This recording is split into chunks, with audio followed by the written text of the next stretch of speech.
Welcome back to Dead Reckoning, the Human Life Expectancy channel.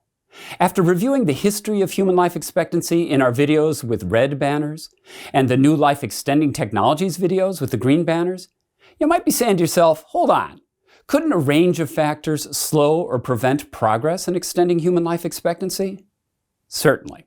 A range of other factors could do this, and they need to be reflected in our forecasts of HLE. So in this next group of videos, the ones with orange banners, we're going to explore these factors in detail. We'll start with one that explores potential new ways to perish.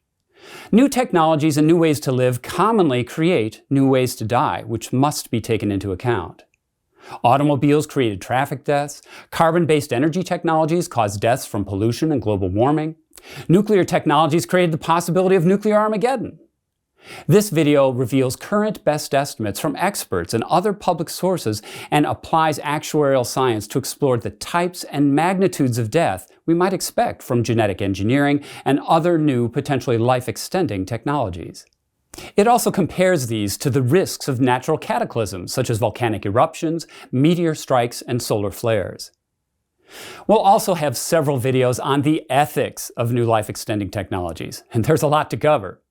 Is it ethical to want to live longer and apply new technologies to do so? Do we have the right to change the genomes of humans and other species? Is it ethical to fail to save lives and extend human life expectancy where we can? We'll show that common ethical perspectives can lead to meaningful answers to these and related questions. We'll also cover the important role of regulations in ensuring that new medical advances are safe, the rights of individuals are upheld, and the interests of society at large are taken into account. We'll also see that regulation could potentially help prevent the development of nuclear and biological weapons of mass destruction and even accelerate appropriate uses of technologies, saving and extending many lives. Recall that it was only after milk producers were required by regulations to pasteurize their milk, only after doctors were required by regulations to vaccinate and provide antibiotics to their patients, and only after municipalities were required by regulations to treat their water supplies that millions of lives were saved. We'll provide an overview of current regulations on the genetic engineering of plants and animals.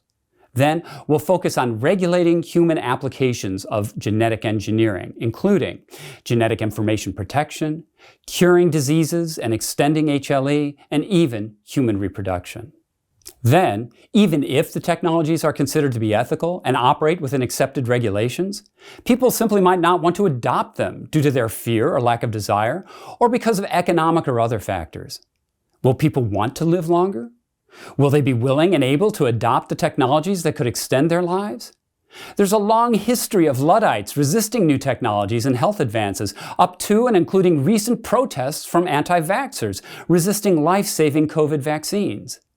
We must consider whether there'll be a similar response to new life-extending technologies and again factor these into our estimates of future HLE. After these other factors are taken into account, we then conclude with a video that shows you how we came to our conclusion that global HLE could increase by at least 10 years in the next 20 years. We combine the positive impacts on life expectancy from our new technologies videos, the ones with the green banners, with the other factors covered in these videos to produce estimates of how human life expectancy might change going forward under multiple different scenarios. Fair warning. This will involve estimating lives extended by new medical advances and technologies versus those shortened. While actuaries, public health, and population scientists weigh human lives this way all the time, at first blush, it might seem cold, heartless, or even beyond what good people should do. It is none of those things. In fact, quite the contrary. It's exactly what's necessary to help as many people as possible to live as long as possible, as soon as possible. Here's why. While the Hippocratic Oath, primum non nocere, first do no harm, is one of the precepts of bioethics, that doesn't mean that lives are not risked and lost in the pursuit of greater health and longevity. In fact, this is the norm. Take chemotherapy, for example. This cocktail of powerful drugs is taken in the hope that it will kill more cancer cells than healthy cells and cause cancers to go into remission. However, success is not certain. While chemotherapy generally improves health outcomes when administered correctly, one study found that it actually causes death in more than 25% of cancer patients. Since cancer accounts for 16.8% of total deaths, that's over 4% of total yearly deaths, or 2.3 million people a year dying from this approved medical intervention. This is also the norm for non-medical technologies. Another recent study found that over 16% of yearly deaths, or 8.7 million deaths a year, are caused by fossil fuel technologies.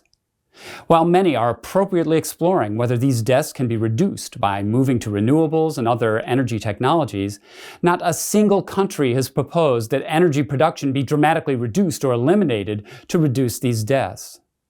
As another example, motor vehicles are responsible for 2.3% of global deaths, about 1.3 million people per year. Yet they save many lives by allowing transport to hospitals and benefit us all greatly by transporting ourselves and our goods in countless ways that we choose. Again, no country is on the record with a stay-at-home initiative designed to eliminate these traffic deaths. The medical establishment, societies, and public planners accept these trade-offs as beneficial for humanity. They should also accept new medical advances and life-extending technologies if and when their positive net impacts on humanity are demonstrated. It'd be irrational and dysfunctional to categorically stop new medical advances and technologies with the potential to save, extend, or better our lives because they involve non-zero risks. The question is always one of degree. How many lives saved, extended, or bettered versus those risked or lost? While every single death is of course a tragedy to be avoided, it's just as clear that saving more lives is better than saving fewer.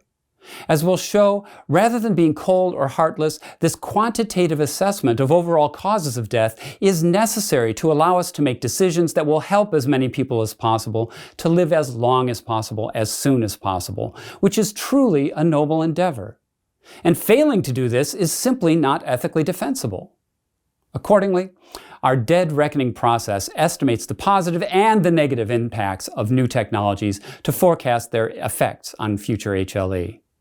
Of course, we got to do a good job of this too. So we rely on the best factual information we can, we look at relevant historical loss data and trends for each technology, similar effects from past technologies and advances, consult experts to get their views on how various new technologies might be different, and use actuarial science to estimate their net impacts on HLE. And rather than propose that our answers are final, we openly offer them with the hope and expectation that they'll be further refined. In our next video, we'll start this process by exploring potential new ways to perish. In the meantime, please hit the like button below, subscribe to the Human Life Expectancy channel to make sure you don't miss our next videos, and post comments for the topics you'd like to have us cover. Thanks for joining us. Till next time, as we say at Human Life Expectancy Inc., hi hua! Please, do what you can to help yourself and help us all to live longer.